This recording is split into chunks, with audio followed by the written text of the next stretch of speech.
I don't believe that anybody feels the way I do about you now.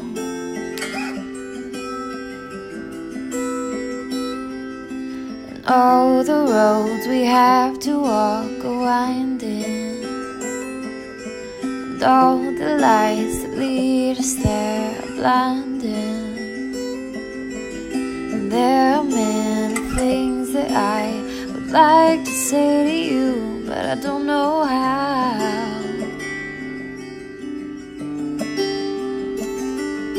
But maybe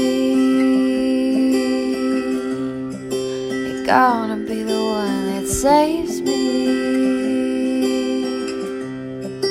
And after all, you're my wonderwall. All right, happy hump day. Welcome back to Morning Coffee with Rick Alexander. Last week, we talked a little bit about the idea of a soul and how we are sort of in charge of our own matter, i.e. our bodies. And then yesterday, I spoke a little bit about the fact that we are the ones that are in charge of our own destiny. And so if you never allow yourself to be happy earnestly, then you never actually will be. It's only you that could change that. And so today what I wanted to do is I wanted to introduce you to a premise that ties those things together. And the premise is this: most of your world and most of your life occur in your mind. They occur between your ears. In fact, most of the world is in our mind. If you think about the way that the human psyche works, is we have to create a narrative around everything. It's how we piece things together in our world. So we create a story about what something is, and then we act on that story, and we essentially live that story out. So whatever the narrative we create about the matter that is outside of us is the narrative that we act on. So what would be an example of that? Is a cup. Okay, so if you look at a cup, it's just nothing but an inanimate object. It's just matter, right? What makes it a cup is the story that you've created around that thing. Now, when you and I and then multiple people agree that the narrative around a certain piece of matter is the exact same, then we call that reality.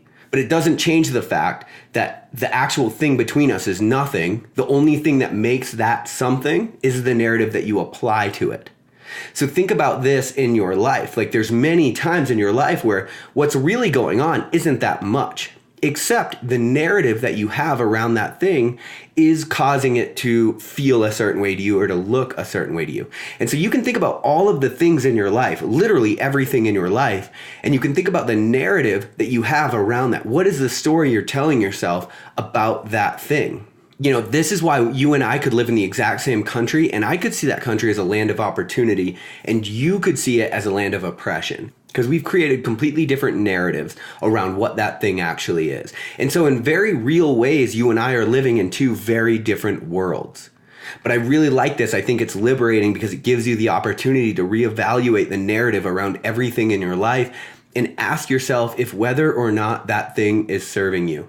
I think where we really screw the pooch on this narrative thing is when you get into relationships. So I'll just share one with my own life, and then you can try to think about how this is probably played out in different forms in your life. So I had a girlfriend who deep down, I felt personally like I was never actually going to be good enough for her. That was the narrative that I was living out in my head. It's just how I felt. I didn't really feel like I had a lot of control over it. And instead of facing it, all I did was try to ignore it. So as I live out this narrative that I'll never be good enough, what it does is it causes me to subconsciously cut that person down. Because if my ego feels like I can bring them down to my level, then it's okay. If I'm not good enough for them, I can bring them to me. Now, of course, I would never choose to do that by my own volition. But if you don't check the narrative in your head, you're going to act it out anyway. Now, what this caused was her to have a narrative in her head that there was somebody better for me than her. And so that's the way that she thought about it in her own life. And so you can see the narrative that I had influenced the narrative that she had. And so two people who were really in love were never actually going to end up together because we both lived out narratives that made sure we didn't. And again, you can do this with every single part of your life. And you can see how this plays out in our lives over and over with everything that we do. And so it really, I think there's a real reason here to pull the brakes back and think about the narrative around everything that you're doing. Think about the last time that you failed. I mean, if we're being super honest, failure in itself has different narratives to many different people. And the one that you have about that is probably the one that's going to decide whether or not your life is actually successful and you get the things that you want. I was at a business conference one time and I saw there were 7 people on the panel all answering questions, and they were all millionaires. And when it got to me, the question that I asked them is, who here has had a failed business? Every single person reached their hand up. And then I was like, man, what about 3? Every single person. And then the guy that I was talking to, he was like, I've failed 5. And I was like, damn, anybody else 5? Like half of the people raised their hand up. Then somebody else was like, I have 7. And the 2 people raised their hand for 7 failures. And so this group of millionaires has a narrative in their head about what it means to fail. To them, it was clearly an iterative process. To them, failure meant they've learned something that they didn't know, and that they're able to double down on what they do know and continue on. But if the narrative that you have about failure is that it actually makes you a failure, then you're never actually going to get past it. All you're going to do is live that narrative out. The human mind thinks in stories. It's absolutely insane to think about all of the different stories that you have. And if you don't make them aware, it's like that Carl Jung quote, until you make the subconscious conscious, it'll rule your life and you'll call it fate. And that's exactly what's happening here. You have these subconscious narratives that you're not paying attention to. And as you live them out, they're getting you further from the life that you want. At some point, you have to ask yourself, what is the end result of the narrative that I believe about the thing that I'm doing? And if you can change that, you can change your world, because again, most of your world occurs inside of your head. Food for thought. Love you guys. Talk to you later on Morning Coffee. On the road to safe, I kinda tripped along the way. Just seemed like a nasty hassle. The path was greener on the one less traveled, and that's where I remained. People so high, they think I can't hear the whispers. I can see it falling off their face. They're trying to shoot down my plane of grace. Seems like it's already hard enough. But the pain on me is beginning to dry, and it's not what I want it to be. The weight on me is hanging on to a weary angel. Tell me what it is about me. Where did everybody go without me? So I like to fantasize and watch the sunrise like it's a big surprise. Life moved and I stopped to taste it. I drank it up till it left me wasted, but my veins have bled a softer red. Oh, you should see the world inside my head.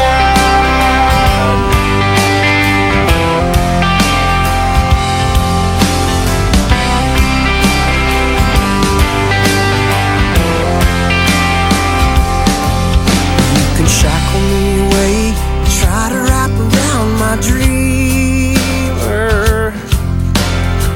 I feel better when I paint my days with purple seas and left out grays. Strange is just a different point of view. But the paint on me is starting to dry, and it's not what I want it to be.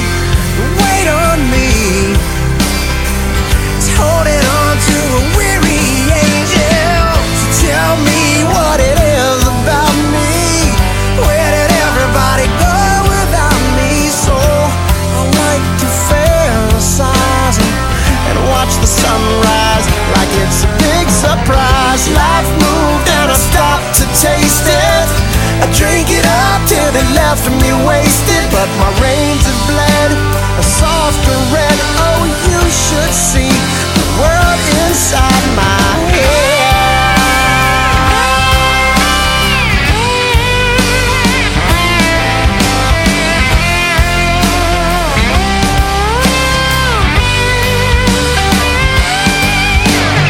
I feel better when I paint my days with purple seas and left out grays.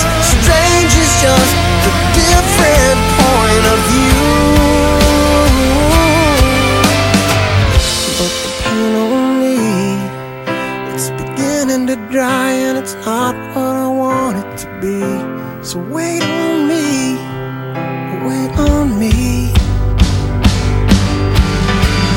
Tell me what it is about me. Where did everybody go without me? So I like to fantasize and watch the sunrise like it's a big surprise. Life moved and I stopped to taste it. I drank it up till it left me wasted, but my veins have bled softer red. Oh, you should see the world inside my head.